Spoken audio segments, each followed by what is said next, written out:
Great. Welcome, everyone. And I'm really looking forward to hearing from Bianca Vienni-Baptista and Michael O'Rourke for this webinar on I2 Insights on Professionalization of Interdisciplinary and Transdisciplinary disciplinary careers. Go ahead and kick it off, Bianca. Thank you so much, and thank you very much for the invitation. I'm very glad to be here and sharing especially this session with you all. So I'll use my 10 minutes indeed to bring a couple of insights from my own work and my perspective on professionalization of inter and transdisciplinary careers. As it was said already, I wish to say a few words about myself more in detail and how this plays out in the presentation I have prepared for today. So I'm a group leader. My group deals with cultural studies of science and technology at ETH Zürich, as it has been said. But especially my work has been delved into how to bring an anthropological perspective of inter and transdisciplinary research. So I have been involved in many different projects, of collaborative projects through the years, and I have also tried to investigate these practices, to bring what sometimes is called a meta perspective, try to understand what are the best methods, what are the best practices, and therefore how these practices can be institutionalized and professionalized. And in this, I have intersect sometimes my research with science and technology studies, bringing and trying to approach several sustainability problems. And here are some examples of the projects that I'm now working on, where I bring these two perspectives together. This intentionality to address sustainability problems and energy transition mostly from this transdisciplinary perspective, but also trying to investigate these practices. And in that investigation is that more recently, together with my team, this is a paper by Nathalie Dupin under review, we have come through again these paradoxes in inter and transdisciplinary research and policy. So what are called, the literature has called many times for these pervasive challenges that we need to confront ourselves with when we are in inter or transdisciplinary settings. Here on my slide are some of what we call policy implementation paradoxes, and you can identify yourselves with some or all of them. But in our work, we also identify operational paradoxes. These are the ones that still pervasively restrain the effectiveness of inter and transdisciplinarity in institutions, but also when we wish to professionalize these careers. And that's where I start my insight for this discussion today. Therefore, I would like to use these paradoxes also as a call for opportunity. I wish to discuss with you two pathways that I have also worked in my research and teaching in the last few years. One of them is related to how or what, at the end of the day, is this type of expertise, this inter and transdisciplinary expertise. Gabriele with Michael and other authors have also a couple of papers on the topic. And I will bring this as an action that we can pursue, which I call valuing. And the second insight, which I call pathway 2, and has to do with where can we find this expertise. So it's not only what it is, but also where this expertise lies. And I will speak as the action of toolkitting. So accompany me with the first pathway. What is inter and transdisciplinary expertise? How can we value that? We recently published a paper with some colleagues in Finland where we addressed this problem, and we basically defined the problem of professionalization of inter and transdisciplinary researchers as a problem of recognition as well. And here comes the institutional dimension once more. And in that problem of recognition, of course, we identify several challenges, as you might have been in your own careers, have confronted them, like marginalized positions and status, an identity aspect that it's still to be a bit more, I would say, investigated, but it has to do with experiences of disorientation because the researchers or the scholars do not know where exactly they belong to. And then the feeling of transgressing conventional norms and boundaries, how much we move outside what it is accepted within one, for instance, discipline or field of knowledge. So therefore, identity is usually negotiated, and identity is felt as this risky way of doing inter and transdisciplinary research or teaching. But nevertheless, we also find an interesting point and we address or discuss this in the paper, that it's the actionable strategies that we as inter or transdisciplinary professionals or scholars dedicated to these collaborative modes, we have created throughout our trajectories. We found that there are many interesting strategies on trying to address creativity, also a bit of courage to go against these norms and boundaries I was mentioning before. But also we have found alternative scripts, what we call alternative academic trajectories, alternative ways of building a career path. And last but not least, we also discussed and found many interesting peer support networks, especially in the last years. And maybe this has to do also with the ITD Alliance or several regional networks that are more and more stronger in the different academic spheres of inter and transdisciplinarity. This is for the first pathway. The second pathway, not to use too much of the time, goes into where the expertise can be found. And here I also bring a bit of the work I've done with some colleagues where we discussed the challenge of this unrecognized expertise. We speak of toolkitting. Why? Because we identify expertise not only when we design and implement the methods in inter and transdisciplinary processes, we also spoke about the expertise and the know-how that goes into designing, curating, building the toolkits. And because of that is that we acknowledge a toolkit, as we say in the paper, as a verb, as something that has in itself, in its definition, several different actions, like the creation, as I said, of the toolkit, but also the maintenance, the work to get the funding, the work to investigate or study, to accompany how these tools are being applied, and then, of course, the use and the application of those tools and toolkits.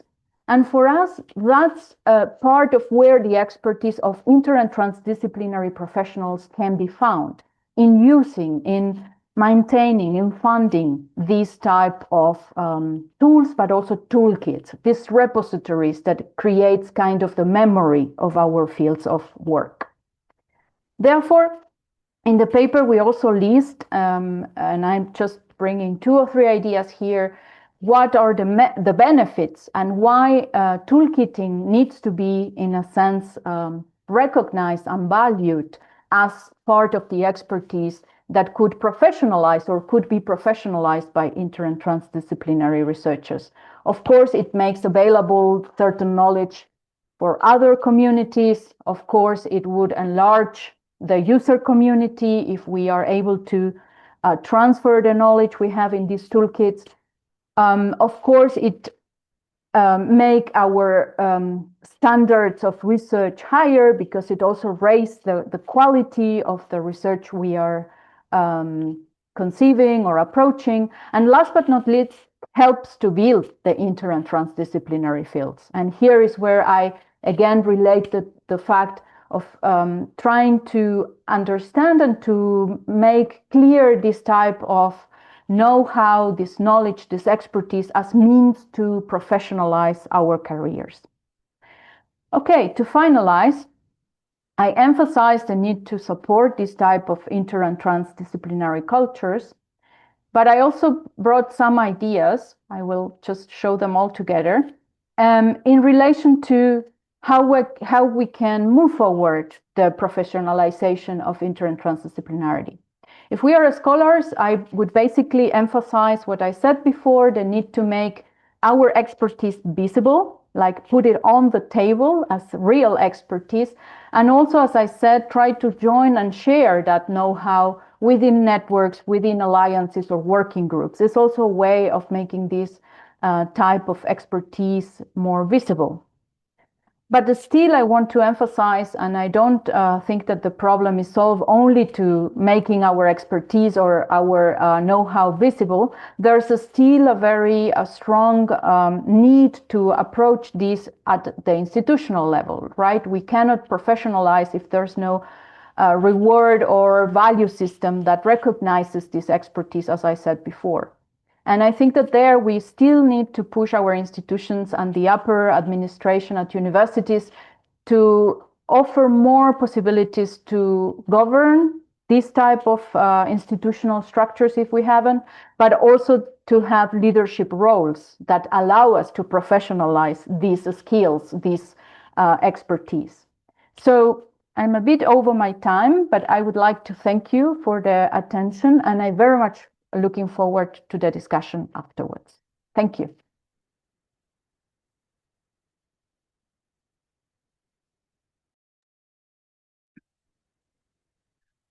I think it's my turn now.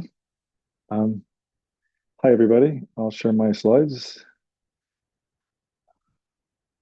My name is Michael O'Rourke, and as Amalia mentioned, I'm from Michigan State University. I wanted to start by thanking InterReach for the opportunity to hang out with all of you and with Bianca especially, and talk about ITD professionalization.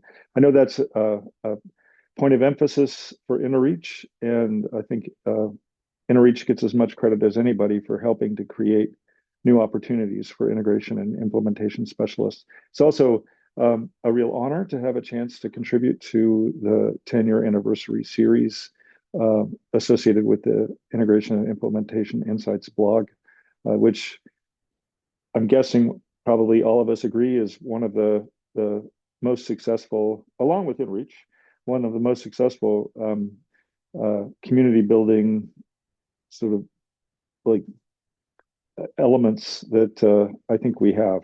So it's a really great opportunity to have a chance to contribute to this series. So thank you. I'll dive in. I guess my remarks are more of a case study. I think Bianca talked in sort of maybe in more general terms about the professionalization of interdisciplinary and transdisciplinary careers, and focusing on toolkitting as a particular type of ITD expertise, but provided general strategies for graduate students and administrators to help create these pathways that people can follow. And I want to kind of focus on the creation of a pathway that I've had a chance to contribute to. And so the question that we were asked to address is this: what does it take to build robust, recognized, and well-supported career pathways for integrative researchers and practitioners? And so kind of, again, integrative researchers and practitioners. So one way to think about integrative researchers and practitioners is in terms of this notion of integration expertise, which Bianca highlighted and foregrounded in her remarks. I've had a chance to think a little bit about integration expertise and contribute to some papers that build out a conception of what it is to be an integration expert. In a paper co-authored with Sabina Hoffman, Lisa Deutsch, and Julie Thompson-Klein, we had a chance to kind of think through what it means to be an integration expert in terms of activities like building bridges and crossing boundaries, translating, catalyzing, facilitating, and so forth. Right? You can be an integration expert, I think, without having all of these things, but often when you find yourself in contexts where your integration skill is at a premium, you'll find that quite a few of these things come in handy, right? It's important to emphasize this is a skill set that's been around, I think, as long as difference has been around. So there have probably been integrators on the ground for as long as there have been humans on the ground.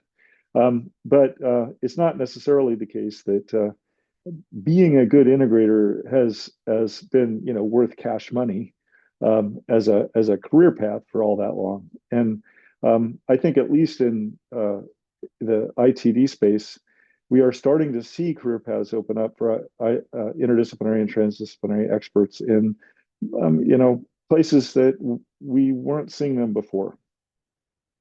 So I have 2 points that I want to make. First, that groups, for example, the Toolbox Dialogue Initiative Center, have moved into emerging markets, an emerging market for integration expertise in the team science space.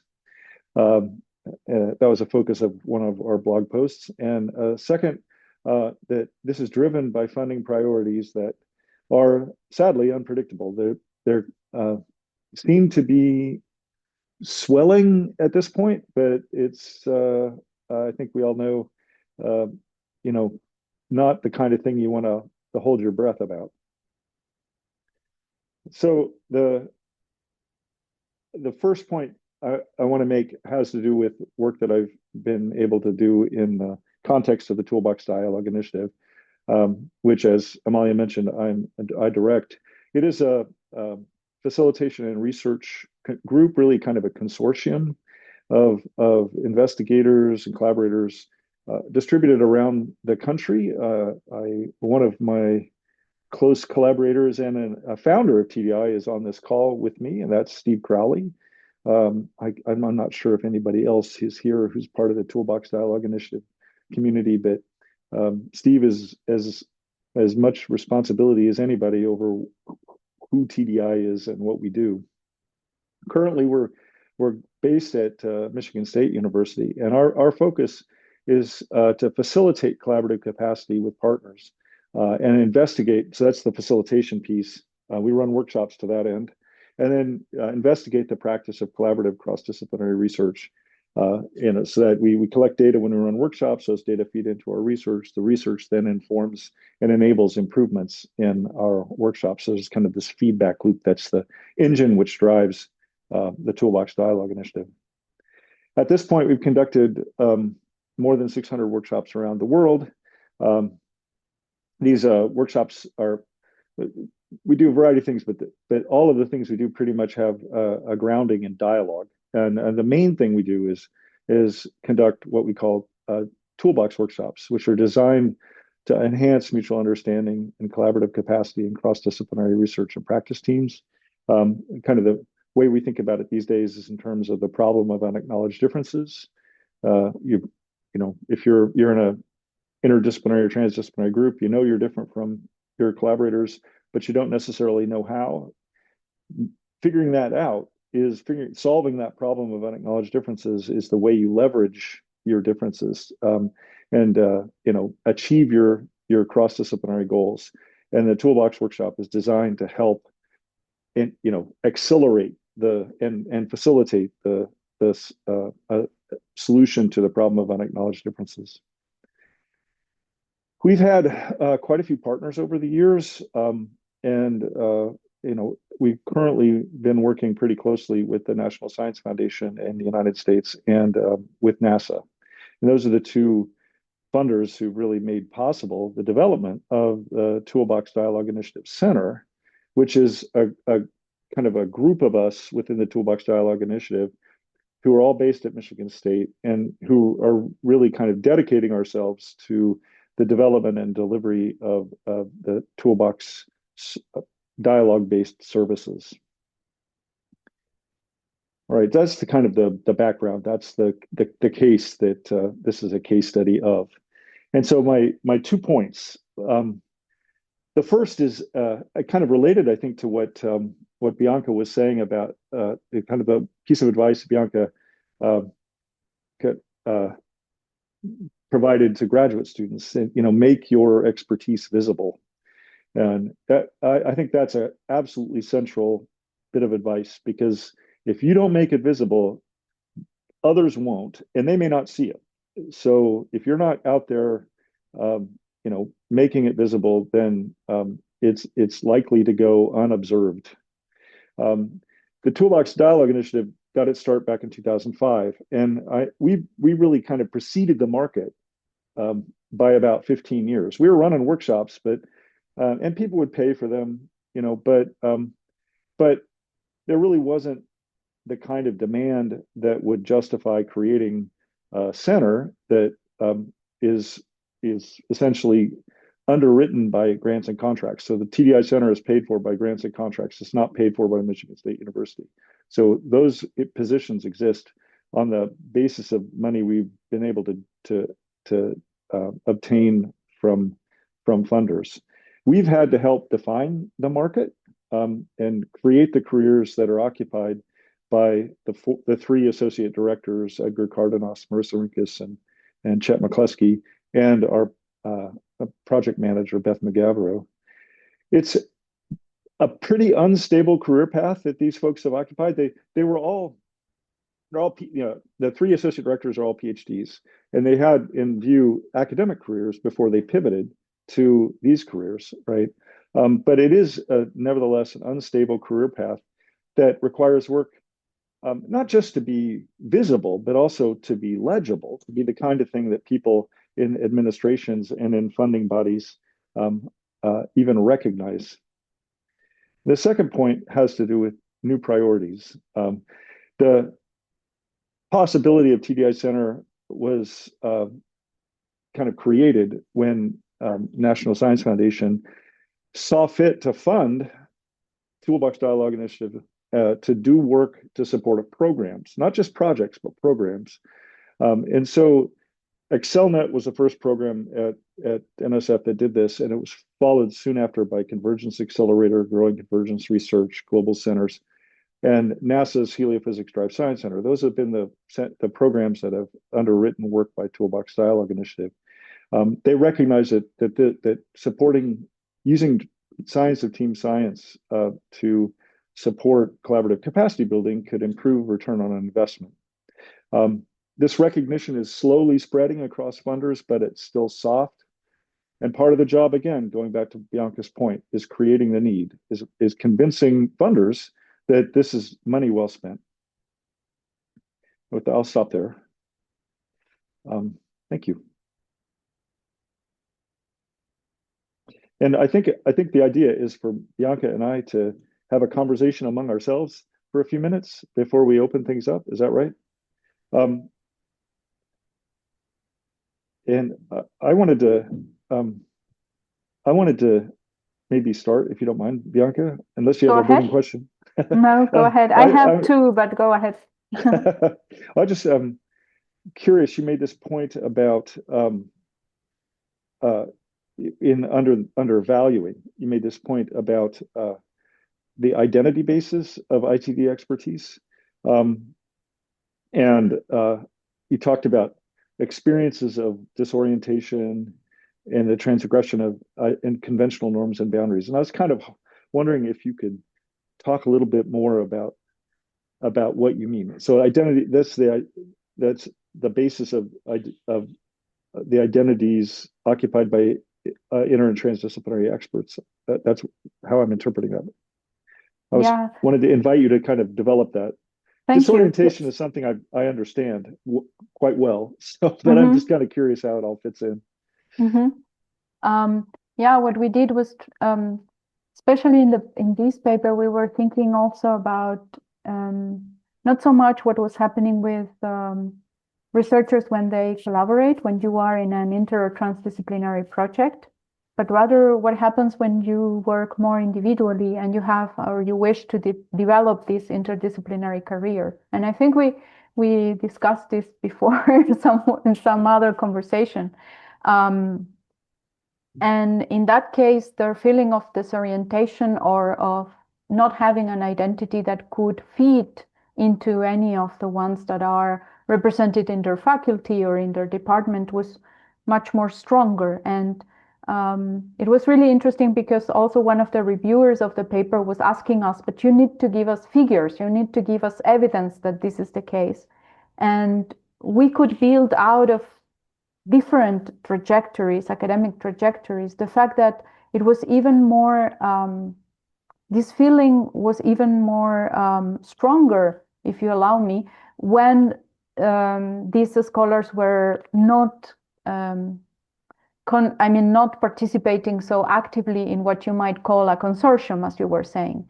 And this is usually sometimes the type of work that scholars in the humanities do, right? They don't, I'm not saying I'm an anthropologist, but I'm not saying that we do not collaborate. I'm saying that sometimes, I don't know, a linguist or me myself as an anthropologist, I can develop certain type of work more in an individual way of investigating things.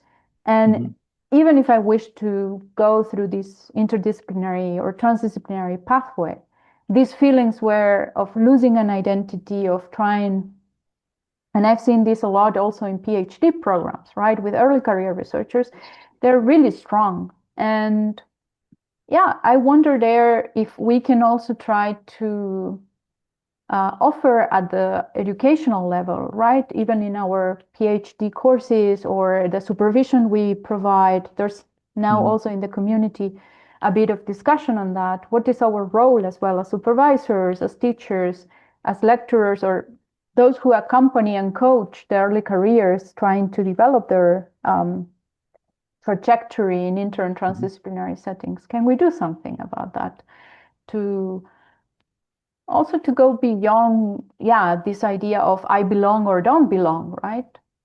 Because it's a community out there. I don't know. You've in your case, you also spoke a lot about, or perhaps you wish to elaborate a bit more about how you build that community. It's not only you said about recognizing, but you build a center at some point. You have people who have been trained in those in that expertise with those integration skills and competences, right? What would be, in your context, what are strategies then to perhaps, I don't know if it's consolidate in the long term a community, but I think that's a great question. I'm just going to park this question, a response to you, and then I'll answer your question. But I'm curious if the point about disorientation and in particular, the point about identity entails a different kind of support system for this career path than you might find in other academic career paths, right? There isn't a whole lot of infrastructure around inter and transdisciplinary integration and implementation career paths, and because they aren't all that well defined, and they're not sort of kind of grooves in institutions like the academy that have been established that people can follow. But I'm just curious if the nature of the experience, the nature of the identity entails maybe a different approach to supporting the people who occupy those, who pursue that path. This path. Anyway, that's the question. I'll just leave that on the side. Now, in response to yours, I think that's a great question, and I kind of want to invite Steve once when we open things up to weigh in on this too. But I think this is a place where I think Steve is in particular exceptionally talented. I think from the start, when back in 2005, we kind of developed the method with graduate students in a seminar, and then we wrote a paper, and then we were funded by National Science Foundation to explore the application of this method in cross-disciplinary contexts. And I think from the start, when we began looking outward to applications, we approached the experience in a collaborative and kind of community building with it posture, right? That we were I think oftentimes in projects relationships can be pretty transactional, but what we were hoping to do is build relationships that would persist, that would go, I'm not sure that this is kind of me looking back on what happened. I'm not sure we were super intentional about it at the time, but I think all of us involved, Steve, Sanford Eigenbrod, myself, J.D. Wolfhorst, all of us were involved were really interested in communities and partners. And so that was, I think, the attitude of the group that was involved. It's just like, let's build a community. Let's just Mhm. invite people in who want to play, and let's keep interacting with them, have meetings. And so, and people are excited to participate. We've had people come and go, but we've had a lot of people who've been a part of the community for 2 decades now, who are happy to step up and and run a workshop here and there, or participate in a paper, or what have you. It's been a it isn't it, it's not it's kind of the support system. It's not really the career path, the community, but it creates a sort of collective we sensibility that I think is really sustained Toolbox. Yeah, but from the other point of view, it addresses some of the things we were as well saying in both of our inputs. Like we still need to professionalize.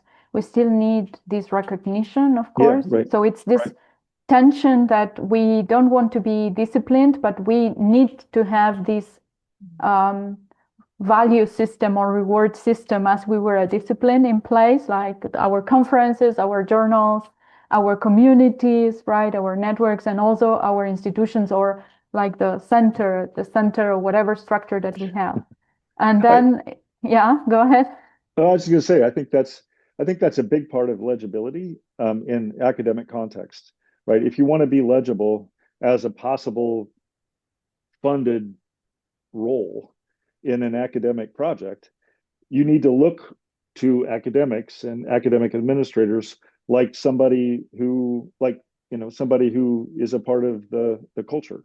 And so I think the kinds of things you're pointing to, journals, societies, that kind of thing, um, that helps us create the inter and transdisciplinary pathways as legible academic pathways. Now, Yeah. if we're Yeah. yeah. Exactly. Sorry. No, if we want to have other types of pathways, yes, of course. What I was going to say is that the other day I was writing a piece of a report, and I realized exactly that when I was younger, I thought that inter and transdisciplinary, as I knew them, was going above these things. Mhm. And when I was younger, I was naive enough to yeah, to think that I could do without being disciplined. And after 5 years of working in interdisciplinary, transdisciplinary projects, now in my current position, I realized that I are more and more lingering towards my anthropological background. Like I Mhm. am more and more being disciplined just because and that made perhaps a bit of the point from your first question, how much we need to come to our backgrounds and to our disciplinary identities in the pursuit of trying to professionalize inter and transdisciplinarity. So Mhm. it's not a question for which I have an answer. It's just perhaps a worry or a concern I'm currently having, because I see that in the argument of the paper that we wrote about recognizing these scholars also as valuable to the system, and you were Mhm. speaking as well of creating the need. I wonder how much we will at some point need to, yeah, to make commitments to the fact, or compromises to better say it, about these issues, that for being rewarded, valued, and professionalized, we need to have certain, traditional ways of reward, of academic reward, which I think at the end of the day is sad. And so I don't know. I don't know if the audience also feels like what I'm saying, but yeah. Um, Yeah, Can no, I think that's it. actually Yeah. interject at this pause. I put it in the chat, but at this point, we'd love to open this up to the rest of the community. And if you have a comment or a question, please feel free to raise your hand. If we don't get any right away, then the two of you are welcome to continue your spirited conversation.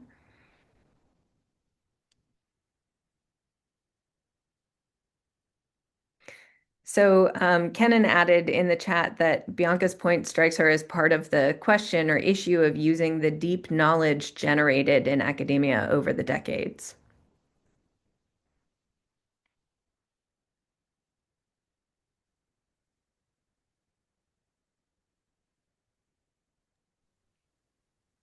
Ken, and I'm not sure if this is, I'll just react to that. I think that's right. It seems right to me. Um, I think this, if I'm interpreting what you said correctly, it relates to this assumption that's often made, which I think is a problem for us, to be honest, that you have to have deep disciplinary expertise before you can become a competent inter or transdisciplinary researcher.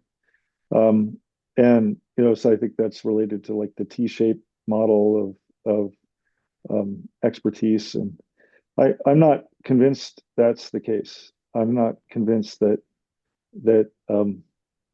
in fact, I think often having deep disciplinary knowledge gets in the way of of meaningful contributions in cross-disciplinary contexts. It creates a kind of path dependency.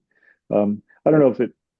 I mean, I was PhD in philosophy, and wherever you go, there you are. I mean, I find myself in context, and it's like, well, my perspective is inflected by philosophy, and for better or for worse, and sometimes it's for worse, I think. So that creates obstacles for me that might not exist if I didn't have that sort of training and that set of biases that were pretty much just rooted deeply into me in graduate school. Anyway. Can I interject on that? And I took off my headset, so I hope you can hear me okay. But just pivoting from your point, Bianca, which was really interesting to me. So, Michael, what you were just saying about it can be a bias. Yes, unlearning our particular biases is part of the need. Looks like I'm kind of at my bandwidth here. My screen went black.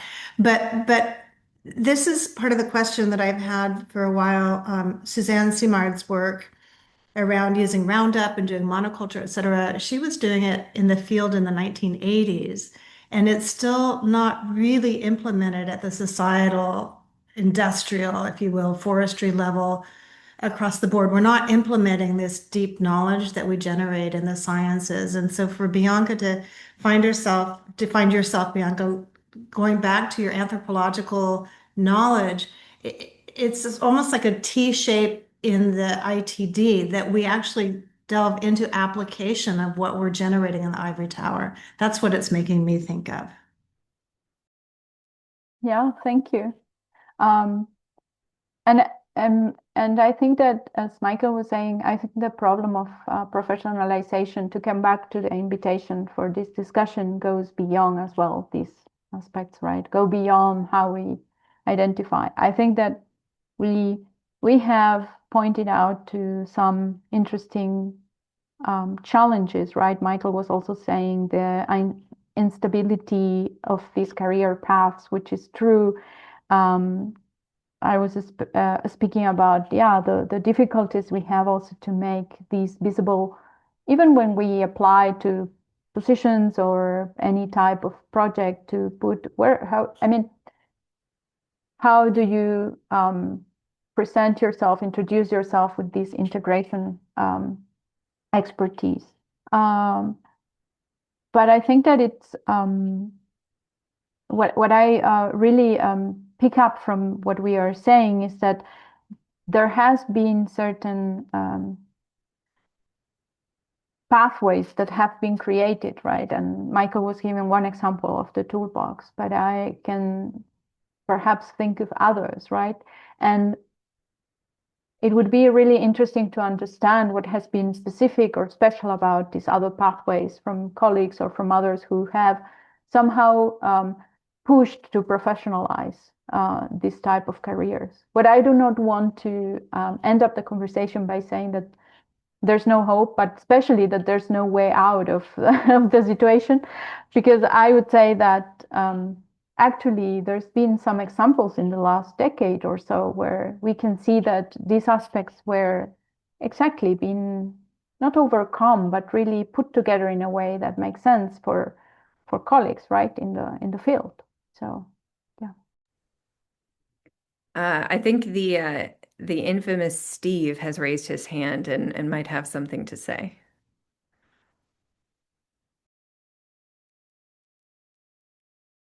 With an introduction like that, Amelia, I feel like I should blush and then run away. But I'm going to fail to do both of those things. Um, you know, let me just sort of say I'm coming from an American place, and I'm increasingly of the sense that there are sort of powerful differences between what's happening in Australia, what's happening in Europe. But I guess I wanted to sort of float the following idea and see what people felt like. So I really like a distinction that comes from organizational psychology between, in any sort of collaboration, there's the teamwork and the task work. So there's the task work is the stuff you're trying to accomplish, and the teamwork is the sort of all the effort that goes into making achieving the task possible.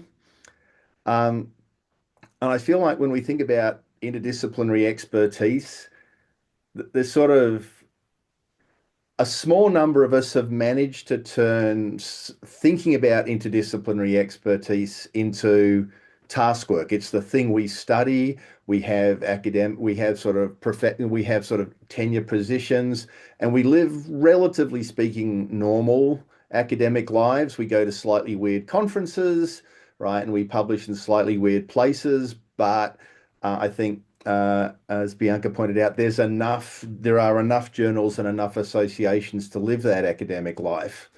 Um, I think there are other folks who end up um, using their interdisciplinary expertise as facilitators, so that their interdisciplinary expertise turns up as teamwork. That is, as the kind of work that's done to enable collectives to achieve the goals that they want to achieve.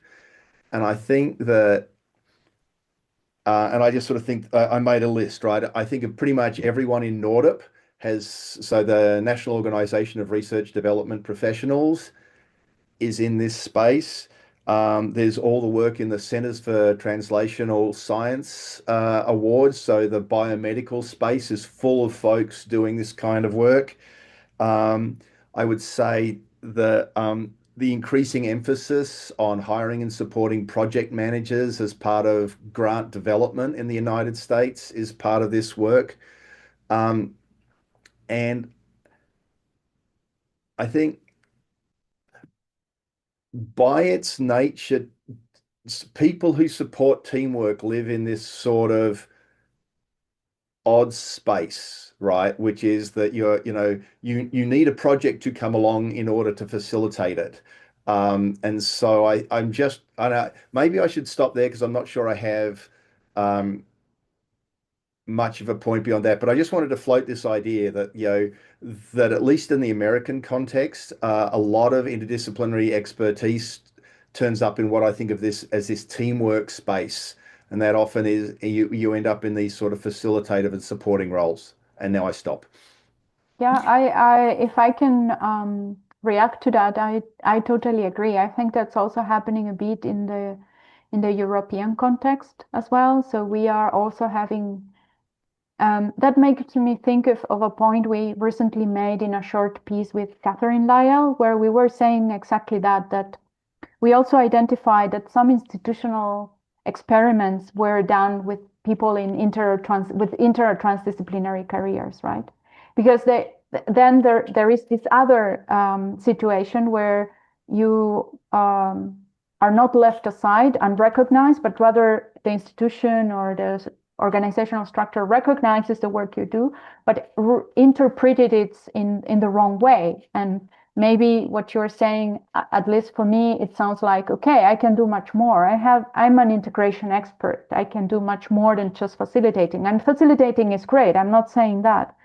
But maybe the skills and competences that an inter or transdisciplinary researcher can bring to the table has other added values that we are just wasting because the project or the environment or the organizational structure does not acknowledge that there's much more know-how, that there's other expertise. It resonates, at least in my experience in Europe, in that way, that it also might be misinterpreted. And sometimes simplified into roles that honestly I sometimes can facilitate, but I am not a facilitation expert. I'm an inter-transdisciplinary researcher and might bring other things to the table as well, some facilitation skills.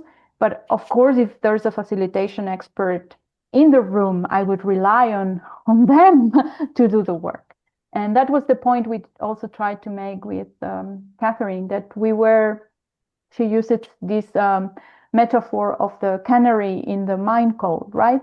Because we work like, yeah, go experiment, do whatever institutionally, and then see if you can build a career out of it.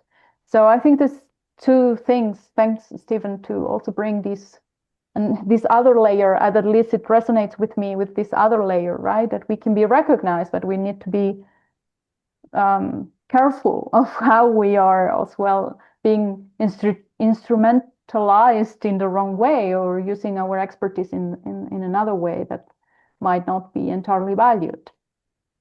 But this is just another reaction. This is, when you make teamwork your task, right, that becomes the task work that you do as a group. There, at least in our experience, as you know, Steve, that more than half of the work practically seems convincing people that this is worthwhile, and that even now that's the case, right? So we've been at Michigan State from 2012. We just recently started actually working with Michigan State. It's taken us that long to convince them that, hey, we've been working with all these other people across the world, and Michigan State has been like the last one to get the memo. We also had this. I've been in conversation with this vice president at this philanthropic funder, who is an accomplished interdisciplinary scientist. And the conversation that we've had has been, look, I'm now in a position where I have $10, plus a few extra zeros to spend on research. Why should I spend any of it on interdisciplinary research? I mean, and this is a person who's published substantial work on interdisciplinary scholarship, but as a funder, right, he's got responsibility. He says, I know disciplinary science is rewarded, is valued. If I spend $10 on disciplinary science, people are going to generate products that everybody understands are important. Why should I devote any of it to interdisciplinary science? And it's like, well, I have thoughts on that, but I'm not sure I have like super compelling arguments to a vice president at a philanthropic funder. So I mean, my sense, goes to Bianca's point about visibility and my point about legibility. It's like there more stories need to be told in high profile places about the success of the kind of work we do. That this, like, what value it adds. So that, and we just need to keep talking in a public way about what we do on blogs, in articles, if we can get them published, on, in conversations with administrators. We just need the more anecdotal evidence, the better. In addition to other kinds of evidence that people are going to regard, at least some people are going to regard as more compelling. Anyway. I'm really sad to interject, but I think that's a great message to leave on. Tell your stories, get the word out. So thank you so much to Bianca and Michael for coming and for having such a great conversation and getting everybody's ideas flowing. So thank you so much for being here, and thanks to all of you for coming. And I'll just share one more time my screen here so that you can see what's coming up.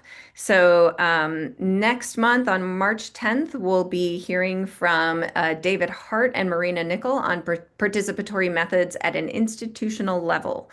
So we look forward to seeing you next month and to what will be another, I'm sure, fantastic webinar and conversation and opportunity to engage with some folks who have really thought very deeply about this. So once again, thank you very much, and we hope to see you next month. Take care, everyone. Thanks, everybody. Thank you.